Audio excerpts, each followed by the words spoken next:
Welcome to the HR Empowerment Podcast, where we will uncover strategies and new insights from HR professionals who discuss up-to-date regulations, best practices, and the most pressing topics like diversity and equity, leadership, dealing with difficult situations, and much more that affect your bottom line and business. Thanks for joining us.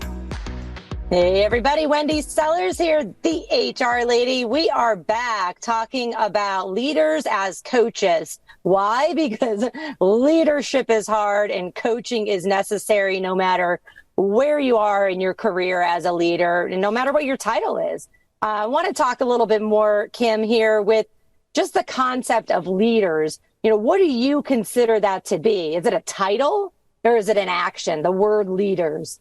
It could be a title, it could be an action, but I think it's mostly a mindset.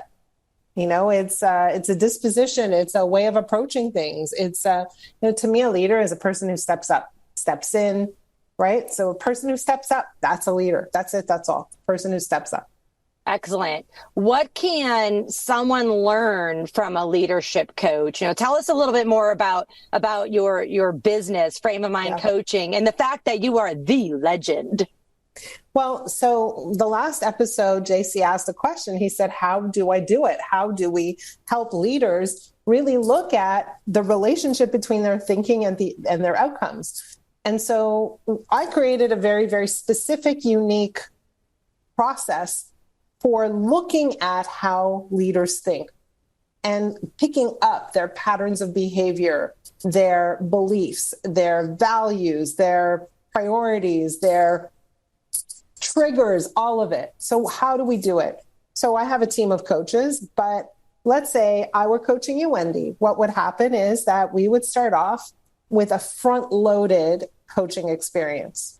So what does that mean is we create this intense experience up front, a very intimate experience that's really designed to help you move very far in a short period of time. So there's a call every week and we record every call. Why do we record every call? So that you could listen to the recording, so that you could hear yourself speak, so that you could hear what you're saying, how you feel, how you're coming across. You could start to pick up on your own patterns. But then in between every call, we ask you to journal with your coach every single day in a private and secure online journal. So at the beginning of the week, you get a journaling question or a prompt, and you start journaling. And every time you journal, every single day, your coach will be reading and responding to your journal, coaching you, asking questions, digging deeper, peeling back that onion, challenging you, encouraging you, everything that a coach does. But imagine that's happening every single day. So what happens is that your coach starts to get a whole bunch of data about you. They start to understand how you operate, how you think, what your knee-jerk reactions are to things, how you operate at home, but then also how you operate at work, right? Like, what do you like? What bugs you? What lights you up? Right? How do you show up in the world?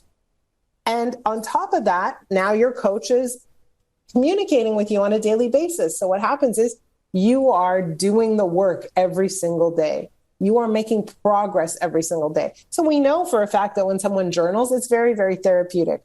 People make progress when they journal. But when they journal where a coach is reading and responding to the journal, it's like, wow, it's like progress on steroids, because you're literally writing down your thoughts and now you're examining them. It's unreal.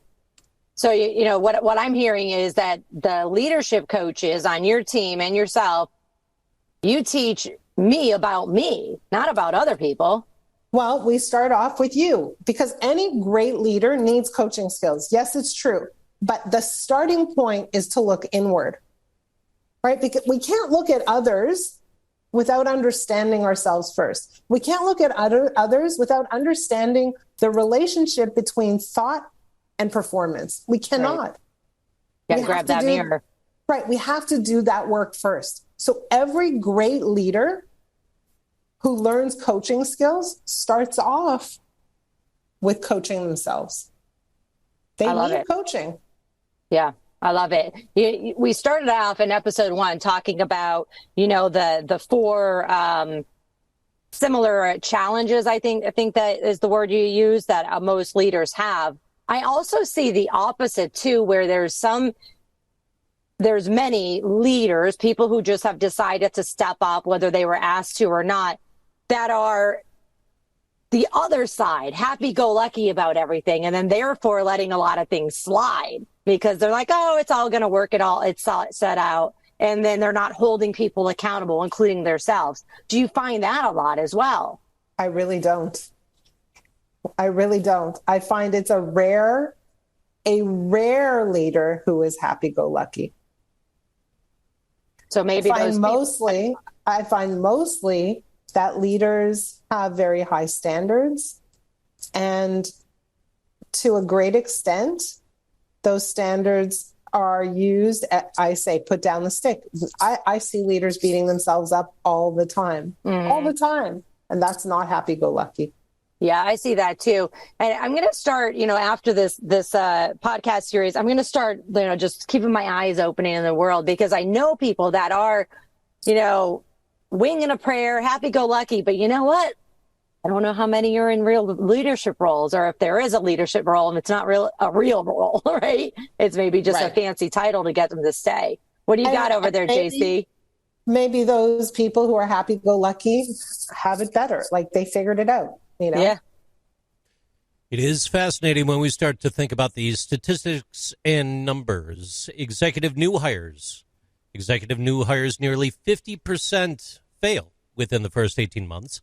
CEO failure rates, nearly 40% within the first 18 months. And when we think about how someone may evolve over time, they might be sitting in that realm of fear-based leadership. It could be caused by an overall lack of confidence in their own abilities rather than allowing the light to shine on them and expose their flaws and use the flaws to improve themselves. It is part of the reason why having a coach's support while making meaningful changes, as well as celebrating your own victories, can actually boost your confidence to another level so that you're not one of those statistics. Turning to leadership coaching and putting that focus on yourself is definitely a different perspective. With the people that are reaching out to you, though, Kim, they're coming to you. They're not being told that they have to come to you. They're coming to you because they want to come to you, right? They want to come to me. Like I would say 95% of our clients are people who self-select in. We do have a small percentage where the organization says, this person needs a little development. Can you help them? And Sure. We help them understand that they have just been given the greatest gift of their lives. And so not to perceive it as a punishment or as an indicator of weakness at all, but to help them understand that, like people would die to do this. Yes. And, you've just been funded. So like milk it. I tell every client, milk it. Right. Well, that leads directly into my last question for you. And that's that aspect of self-realization from that leader's perspective, walking into the room with you. How much of that onion do you have to peel back versus how much are they coming to the table with and understanding and knowing who they are? I'm sure there's got to be a huge psychological aspect to the backbone of your coaches and what they have to bring to the table to help what it sounds like pivot this entire thing and get the person to self-actualize and self-realize through the process. Okay, so, our coaches, and let me kind of take a step back because this is very interesting. Our coaches, every single one of them started off being a client first. They went through coaching and they said, holy bleep, that was amazing. That was an incredible experience. How do I learn how to coach? So this started many, many years ago. And that's why we created a certification process to help people learn how to coach. So they've done the work themselves. They continue to do the work themselves. And what they come to the table with is a fundamental understanding on a personal level of this relationship that I keep talking about, the relationship between a person's thinking, their beliefs, and their outcomes, whatever their outcomes are.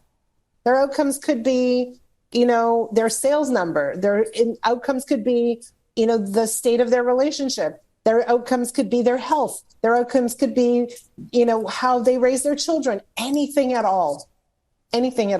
So they come to the table because they've done the work from the inside out. And so they have a great deal of compassion. They understand what a person's going through, and they help peel back the onion. When I help you peel back the onion, you see what it is that you need to see. And from there, you get to make choices. And what we offer also is not only a process for coaching, but a framework that makes life a lot easier under all circumstances. Excellent. We're about to wrap up this episode. In our next episode, I want to talk a little bit more about that framework and then your experience as well as a leader, as a manager. And, we've talked a little bit of how your business operates, but how did you get to where you are? So we'll be back in a minute. Thank you for joining the HR Empowerment Podcast, brought to you by Aurora Training Advantage. We hope you've gained new insight and strategies to navigate the HR profession. We look forward to you joining us again on the HR Empowerment Podcast.